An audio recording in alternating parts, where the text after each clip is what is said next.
dans le domaine biologique et médical, la catégorie hommes et femmes, elle est issue d'une vision du sexe qui repose sur plusieurs niveaux. Donc, il y a le niveau chromosomique ou plusieurs composantes. Donc, la composante ou le niveau chromosomique, donc les femmes XX et les hommes XY.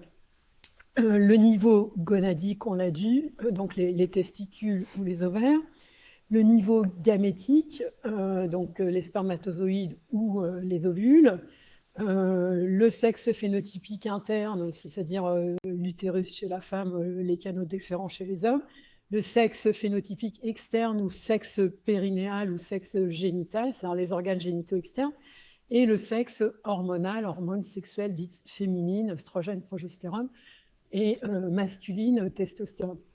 Et dans la vie courante, notre sexe est déterminé par le niveau phénotypique externe, c'est-à-dire le niveau génital, c'est-à-dire nos organes génitaux externes à la naissance.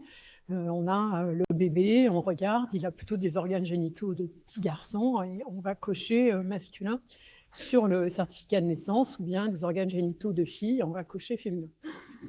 Alors en biologie et en médecine, on s'intéresse plutôt au sexe chromosomique. Il a une place extrêmement importante en biologie et en médecine. Et moi, j'y vois trois raisons. La première, c'est que c'est le niveau qui est construit, qui arrive chronologiquement le premier, c'est-à-dire au moment où l'ovule et le spermatozoïde fusionnent pour donner une cellule qui ensuite donnera l'individu en entier. Eh bien, la deuxième raison pour laquelle je pense que le sexe chromosomique est important, c'est que c'est de l'ADN. Et la troisième raison pour laquelle je pense que c'est très important ce sexe chromosomique, c'est que toutes nos cellules, sauf les globules rouges, mais toutes les autres cellules ont de l'ADN, et donc toutes nos cellules ont des chromosomes sexuels, XX ou XY. Ce que Patricia Lemarchand vient de décrire, c'est vrai pour l'espèce humaine.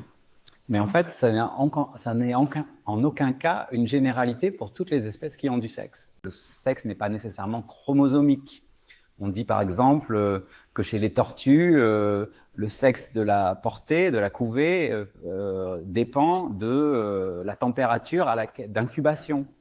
Le sexe, c'est d'abord un concept biologique, c'est-à-dire un concept qui n'est pas un concept uniquement médical, mais qui doit décrire des réalités biologiques dans l'ensemble du monde vivant.